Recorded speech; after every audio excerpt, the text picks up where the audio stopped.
இந்த வீடியோவில் பாசிட்டிவ்ஸில் ப்ராடக்ட் எப்படி ஆட் பண்ணுறது, ஆல்ரெடி ஆட் பண்ண ப்ராடக்ட்டை எப்படி சேஞ்ச் பண்ணுறது, புதுசாக கேட்டகரி எப்படி கிரியேட் பண்ணுறதுன்னு பார்க்கலாம். முதல்ல மர்ச்சன்ட் ஆப் ஓப்பன் பண்ணிக்கலாம். லெஃப்ட் சைடில் இன்வென்டரின்னு ஒரு ஆப்ஷன் இருக்கும். இன்வென்டரிக்குள்ள பேஸ் மெனு அண்ட் ஆன்லைன் மெனுன்னு ரெண்டு ஆப்ஷன்ஸ் இருக்கும். ஆன்லைன் மெனு செலக்ட் பண்ணால் ஸ்விக்கி, ஜொமேட்டோ மாதிரி ஆன்லைன் பிளாட்ஃபார்ம்ஸில் இருக்கிற ப்ராடக்ட்ஸ்க்கு தேவையான சேஞ்சஸை இங்கே மேனேஜ் பண்ணிக்கலாம். பேஸ் மெனுக்கு வந்தால் நம்ம ரெஸ்டாரண்ட்டில் கரண்டாக இருக்கிற ப்ராடக்ட்ஸ், அதோட ப்ரைஸ், நியூவாக ப்ராடக்ட் ஆட் பண்றது, சேஞ்ச் பண்றதுன்னு எல்லா பேசிக் மெனு சேஞ்சஸையும் இங்க மேனேஜ் பண்ணிக்கலாம். இப்போ பேஸ் மெனு ஓபன் பண்ணதும் கேட்டகரின்னு ஒரு ஆப்ஷன் இருக்கும். கேட்டகரிக்குள்ள போனா கரண்டா எந்த கேட்டகரிஸ் ஆக்டிவ்ல இருக்கு, எந்த கேட்டகரிஸ் இன்ஆக்டிவ்ல இருக்குன்னு செக் பண்ணிக்கலாம். அடுத்து ப்ராடக்ட் செக்ஷனுக்கு போனா நம்ம கிட்ட ஆல்ரெடி இருக்கிற எல்லா ப்ராடக்ட்ஸும் டிஸ்ப்ளே ஆகும். ப்ராடக்ட்டோட பிரைஸ், ஸ்டாக் குவான்டிட்டி எவ்வளவு இருக்கு, ஜிஎஸ்டி எவ்வளவு இருக்கு, எந்த கேட்டகரியில ஆட் பண்ணிருக்கோன்னு எல்லா டீடைல்ஸையும் இங்க செக் பண்ணிக்கலாம். இப்போ புதுசா ஒரு ப்ராடக்ட் ஆட் பண்ணணும்னா ரைட் ஹேண்ட் கார்னர்ல ஒரு பிளஸ் ஐகான் இருக்கும்.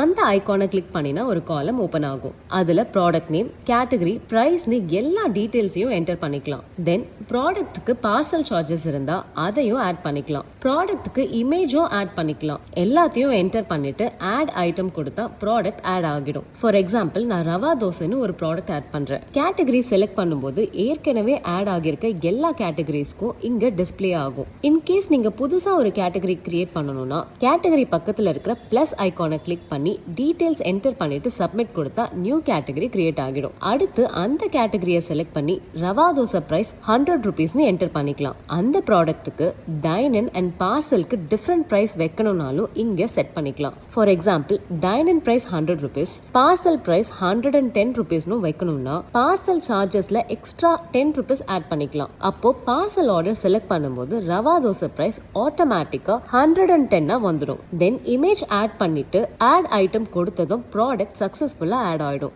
நம்ம ஆட் பண்ண ப்ராடக்ட்டை சர்ச் பண்ணியும் செக் பண்ணி பார்த்துக்கலாம். ஃபார் எக்ஸாம்பிள், ரவா தோசைன்னு சர்ச் பண்ணா நம்ம ஆட் பண்ண ரவா தோசை டிஸ்ப்ளே ஆகும். இப்போ அந்த ப்ராடக்ட்ல ஏதாவது சேஞ்ச் பண்ணணும்னா ஒவ்வொரு ப்ராடக்ட்டுக்கும் லெஃப்ட் சைட்ல இருக்கும் 3 டாட்ஸை கிளிக் பண்ணுங்க. அங்க எடிட்னு ஒரு ஆப்ஷன் இருக்கும். எடிட்டை கிளிக் பண்ணி தேவையான டீடைல்ஸ் சேஞ்ச் பண்ணிக்கலாம். சேஞ்ச் பண்ணிட்டு அப்டேட் ஐட்டம் கொடுத்தா ப்ராடக்ட் டீடைல்ஸ் ஆட்டோமேட்டிக்கா அப்டேட் ஆயிடும். அப்டேட் பண்ண பிறகு ஸ்டாஃப் ஆப்க்கு போயிட்டு ஒரு தடவை ரெஃப்ரெஷ் பண்ணிக்கோங்க. ரெஃப்ரெஷ் கொடுத்த பிறகு ஸ்டாஃப் ஆப்ல செக் பண்ணா புதுசா ஆட் பண்ண ப்ராடக்ட் இல்ல அப்டேட் பண்ணின ப்ராடக்ட் டீடைல்ஸ் எல்லாமே ஆட்டோமேட்டிக்கா அப்டேட் ஆயிருக்கும்.